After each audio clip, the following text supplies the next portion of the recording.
All right, so this is Think Brazos. This is a project of Bryan College Station Habitat for Humanity. My name is Charles Coates. I'm also joined with Whitney Coates. You'll notice, those of you watching the video, that we are sitting closer than 6 feet. That's because we are married and we co-produced this program. This is our kitchen. Yeah, and we're actually in our kitchen. So we are really happy to be joined by three scholars from the Mercatus Center. Those are Emily Hamilton, Salim Furth, and Nolan Gray. And they published an article this summer that is called, let me make sure I get it right, Policies to Help Communities Recover Housing Restrictions. And so this is why we brought them on this show today, to talk to them about their article, their ideas, and some things that may actually help our own community here in Bryan College Station. So thank you so much for joining us today. Thank you Thanks for having us. Yeah, thank you. Just to get us started today, I'm curious how each of you became interested in housing policy in general. Anyone can join in. I'll go first. I fell into an internship in the city planning department of my hometown, Grand Junction, Colorado, in between semesters of undergrad, and had really never thought much at all about urban policy or urban development prior to that, but got extremely interested in it thanks to that internship and have been working on it in some capacity ever since. Very cool. How about you, Salim? So I was a macroeconomist by training, and working on a large project once where I was trying to pull together a lot of different costs from different sectors. It was just struck me how housing was just bigger than everything else combined in terms of the costs that it imposes on middle class families in the US. And then I also sort of realized that there was more interesting work, honestly, being done in urban economics than in macroeconomics.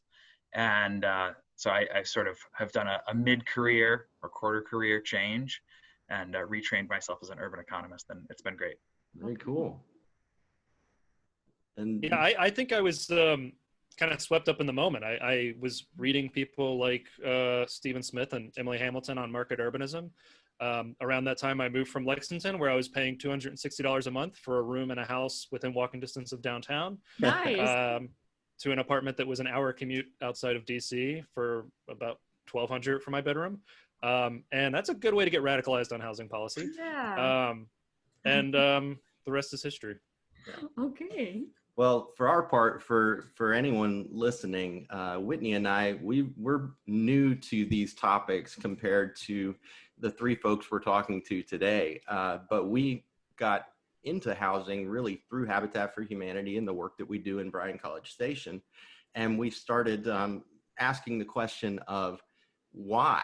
So rather than what is going on, why are people in overcrowded situations? Why can they not afford a decent place to live? And so why does our line keep getting longer? yeah, why does our line of people we need to serve? What are the causes of this? And so we have, over the last few years, come across quite a number of articles and things that y'all have published. And so we were really interested to see this article that gets down to the local level. What do local cities maybe need to do to not only, so it's this nexus of the pandemic and housing that we found really interesting. So again, the article that we'd like to talk about is the policies to help communities recover housing restrictions. And we will do, I believe we'll put a link in the show notes as well, Yeah. right? Yeah, we can do that. So in this article, y'all can expound, in more detail than I can, but long story short, you pointed to you really focused on overcrowding and nursing homes and low-income situations where, and certain policies that can actually help to deal with this. And you focused on accessory dwelling units, as well as homeless shelters and low-cost housing. Why do you think particularly the ADUs, how can being able to build those accessory dwelling units, how can that be something that will help with overcrowding and thus with the spread of the pandemic? So I want to answer or ask one of my colleagues to answer a more basic question before that, because I think this is really important for our audience today, because not everybody gets this. And that's the difference between overcrowding and density. Mhm. So Nolan, do you want to break that down? Those sound really similar, but to us, they're opposites. And how does that make sense? Right. So it's a distinction that might sound wonky, but it's really crucial for public policy making in this space. So when the coronavirus first starts spreading, we get all of these somewhat hysterical news articles about how density is driving the spread of the coronavirus. People are looking at places like New York, but density and overcrowding are very different. So density is the number of people or the number of units for a given acre of land or square mile of land. And so overcrowding is the number of people per bedroom in an apartment. And so the distinction is important because you might have a very high density, as you do in a place like the Upper East Side. But everyone living in the Upper East Side, generally more affluent, is in their own bedroom or they live alone. So the risk of the infection spreading is actually pretty minimal with just pure density, as opposed to a neighborhood in New York City like Jackson Heights, where in many cases it's a lot of immigrant families and you have multi-generational households living in a single bedroom, or you have multiple families living in the same unit. And so in those contexts, the spread of the infection is a very high risk. But these are two fundamentally different things. And overcrowding, as you know, we're going to argue over the course of this conversation, is really a functioning of not enough housing being built. And really overcrowding in a certain way is a function of not enough density. So back to your question then, an ADU, an accessory dwelling unit, is like this little secondary, either part of your house or like an outbuilding next to your house. And so it can literally unbundle a multi-generational family. So you can still live with grandma, but she has her own bathroom and kitchen. Wow. And if you've been exposed to coronavirus, she doesn't have to be, and you can set up lawn chairs, 15 feet apart and have a conversation, which actually in my house, we literally did that 3 weeks ago. We had friends who needed to come to Washington and for some bureaucratic business, but they'd had coronavirus. They were recovering. They didn't feel bad, but they might have been infectious. And we have a little suite with a separate entrance to the house. They stayed there, and we set up lawn chairs and put on sweaters to stay warm and chatted outside. So we didn't have to have that exposure, but they could still have a place to stay with us. Wow. So that's a really good example. Sorry, Emily, were you going to jump in there? Or I was just going to add that early on in the pandemic, it became clear that nursing homes were an extremely difficult place to deal with the spread of the virus, and also they're, of course, home to the most vulnerable population to the virus. And accessory dwelling units can provide an alternative to those group settings and make intergenerational living feasible. For that reason, AARP is a huge proponent of localities revising their zoning ordinances to make it feasible for people to build accessory dwelling units if they'd like to house elderly family members or family members of any type there, rather than in nursing homes or assisted living facilities. wow. Okay. Another group that used ADUs a lot in this crisis was traveling nurses or anybody who needed for some reason essentially to be in the coronavirus sense to be in another city. And normally they might have like stayed on a friend's couch, and all of a sudden that was kind of unacceptable risk-wise. And so having real separate units really changed the game for people who wanted to be able to serve in New York City and elsewhere, places that were hit really hard. Wow. And are there actually cities throughout the country, would you say the majority of towns and cities allow these ADUs, or does it seem like there are a lot that don't? I know in our city, we have maybe one location I can think of that allows ADUs as a way to really be able to rent them out for income. I believe you can do the granny flat, but beyond that, you really can't. And I kind of wanted to get a sense from what y'all have seen. Are a lot of communities moving towards allowing this, or is there still a lot of pushback, do you think? I'd say most, oh, go ahead, Nolan. I was just going to say it's somewhat still of a new idea. You know, it's been floating kind of in the ether for a few decades now. I think that a lot of cities are looking into this as housing costs have become a major issue. And I would just want to add another benefit, you know, beyond the coronavirus sort of context, is ADUs allow for homeowners to have an additional source of income. So this can be particularly valuable for empty nesters who might want to stay in their home, or people who want to retire in their home, but they need help defraying the costs of things like property taxes or maintenance. Sure. So in addition to the housing, they're popular as a sort of anti-displacement policy. Right. Absolutely.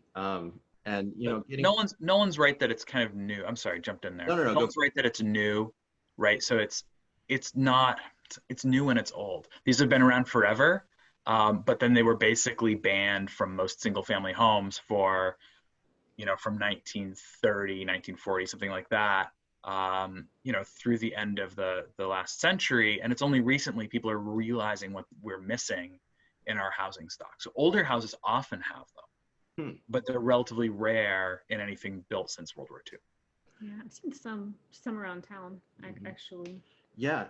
So to give you an example, you know, you were talking about the overcrowding versus the density. We have a really good example. It's sad, but a good example of the overcrowding and maybe what something like a ADU could have done for this family. We have a family in what we call our pipeline, habitats pipeline, where we haven't been able to build them a house yet, but we have a relationship there. It's actually two families that are living in one 2-bedroom trailer or mobile home. And this spring, one of the household members was a registered nurse or something like that, came home with the coronavirus, and within a matter of days, both of these families were sick. They weren't able to isolate it. And what happened is the breadwinners were out of commission. Luckily, no one died, but it disrupted this family majorly. And so to us, you know, where we haven't been able to build them a house yet, they're still in the situation. Boy, if there was something a little more short term that they could be able to do, man, it would help them out a lot. But that was our thought process when we were thinking of examples here of this overcrowding, and it's a sad thing. I think a lot of people here locally have seen the headlines where the major metros, you know, they're associating the population density with the coronavirus pandemic. And, you know, we're a growing town, but we don't have the urban density that a lot of towns do. But we definitely have had cases of coronavirus in our nursing homes and in the trailers. Yeah, right now the highest caseload is in North Dakota, which is not famous for its subways. Yeah. Right. Golly, I mean, it's scary, definitely. Well, and the kind of density that we're talking about in a context like College Station or Bryan would really just be, you know, a few more garden apartments or a few more townhouses, more houses at the bottom of the market, so to speak, that could accommodate these people who they might be able to purchase a $100,000 home if the market was allowed to build them. But, you know, in many cases, zoning regulations or other sorts of land use policies make it very difficult to build. I mean, when we talk about density, we're not talking about Manhattan. We're really talking about these very small increases in density, you know, taking a 5,000 square foot lot and putting an ADU in the backyard. Yeah. So what would you say in your experience in terms of municipalities, what do you think is the driving factor towards resistance to this type of density that we're talking about here, where we're talking about garden flats, we're talking about accessory dwelling units, we're talking about above the garage units? I know Salim mentioned a few minutes ago that it seems like a lot of these types of units kind of went illegal in a sense after at some point in the 20th century. We just kind of like to get a sense of why that is from your experience. Well, with ADUs in particular, I think that we've seen a lot of reform in that particular space because there is the least political resistance to allowing ADUs versus other types of new housing construction. I think a lot of homeowners can see themselves wanting an ADU, perhaps not today, but maybe at some stage in their life for a young adult child or a family member, or to earn some extra retirement income. But in general, there's a lot of opposition to allowing built out neighborhoods to change at all, sometimes for very understandable reasons. People don't want more cars on the street, don't want to have parking be more congested. But the costs of restricting density that keep neighborhoods exactly the way they are without accommodating more people over time is enormous for those households that are struggling to afford housing. Yeah, because then you have a lot of displacement, which is the type of thing that we see quite a bit here in this town with the clients that we work with. Definitely, I can see that. We've heard a lot of talk, I guess, in this community about not just the pandemic and making sure people don't get sick, but what comes afterwards as far as economic recovery. So we've gone into a little bit how some of these developing more units could really help with keeping down the spread of the coronavirus. But what about as far as a community being able to recover from the pandemic? Is there any financial reason why a community should encourage building out their neighborhoods, if that makes sense? I don't know if it makes sense there. Well, there's a huge amount of uncertainty right now, I'd say, in terms of what office and retail environments are going to look like following the pandemic. So many of us have gotten used to remote work where we might not have thought that was feasible before. And people are changing, of course, their shopping habits, buying more online rather than in stores. So I think localities, one thing they can do to make themselves more resilient to these potential changes is introducing more flexibility into their land use regulations to allow existing buildings and redevelopment that accommodates changing trends, regardless of what those might be in the longer term. Right. And that's a really important point that Emily made. And just to put some flesh on that, a lot of towns and suburbs are, they're having these large strip malls, or even worse, these large indoor malls that in many cases right now are declaring bankruptcy. They were already in a pretty rough spot going into the pandemic. And in many cases, these were the sort of key ratables for these municipalities. This was the key source of tax revenue. Mm-hmm. And so if you're a municipality, if you're doing the budget for even a small town or a suburb, you got to be looking at how are we going to fill that gap, number one.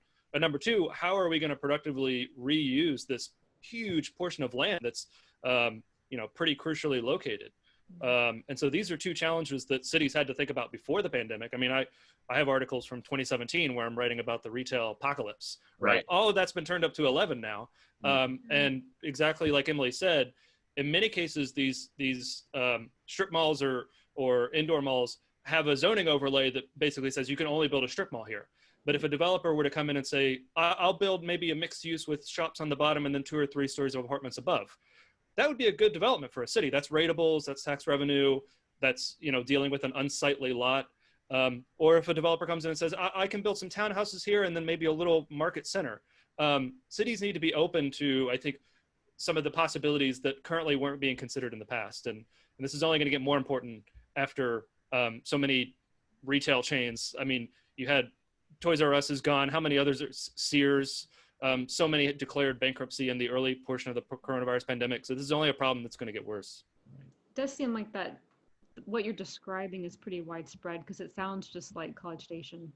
I mean, we have a large indoor mall named Post Oak Mall that just recently declared bankruptcy.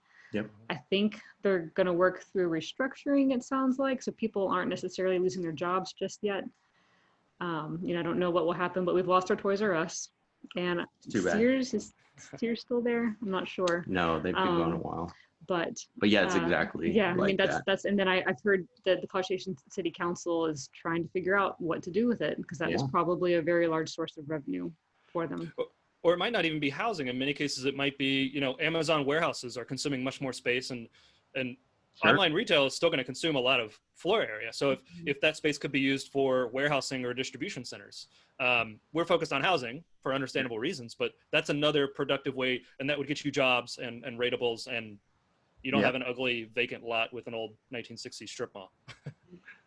So, oh, go ahead. No, you go ahead. I was going to change the subject, but I want to make sure we flesh this Sure. out. So the coronavirus showed us, really, really steeply the value of flexibility, right? So restaurants being able to set up patio seating, we've heard of business models that nobody thought were going to be a thing, right? So I had a friend who was dropping his kindergartner off every day at a place where they essentially had kiddie offices, so they could all be separate, not spread any germs. And then there was an adult sort of floating around looking through the windows and making sure they were all doing their own schoolwork. And that's a form of childcare, right? Nobody thought that was going to be a thing. But if your city requires every change of use to go through a long process, a parking study, a new permit, right, you're going to short circuit that. And the pandemic was an era of extremely rapid change. The recovery, the change won't be quite so rapid, but there's still going to be lots of change. And so if you want to have successful businesses and successful residential models, you basically want to pull away all the restrictions that aren't about health, safety, sewage, kind of the basics of like, well, we know we don't want anything that's going to fall down on people's heads. But conditional on this building not falling down on your head, figure out a way to make it profitable. Right, so getting rid of parking requirements for any use change, that's probably the lowest hanging fruit and maybe the number one barrier in a lot of cities for reusing space that's already built. So this is not about building something new. And I think it's important when we're talking about this post-COVID growth, it's not necessarily growth in the 2005 sense of the word, right, where we pave miles of roads, lay out a ton of new infrastructure, and have a huge population boom. Population might not grow much. It's growth in, revitalizing and seeing life come back to spaces that have died during this pandemic. Yeah. So it sounds like, all in all, the article y'all wrote this summer, what you've talked about today, the underlying factor is flexibility. Like, if you want to navigate this post-COVID future, if you want to make sure that you don't have a huge housing crisis on your hands, or if you have one, trying to deal with it, it's flexibility of the policymakers and even of neighbors, I guess, to be willing to see their neighbors, their properties evolve and grow with the times. And I think that's hugely important. And we would really, in the future, we'd enjoy getting to talk to you on or off recording to kind of hear your thoughts on some things. I know y'all are busy, but it has been really good to get to talk to you today. Likewise, we are all huge fans of your work. Well, thank you so much. We appreciate it. Okay. Well, this has been Think Brazos, and we want to thank Salim Furth, Nolan Gray, and Emily Hamilton for joining us today. Thank you so much. Thank you, guys. Thank It was great. you. Thank you. Have a nice afternoon. You too. You too. Bye. Bye.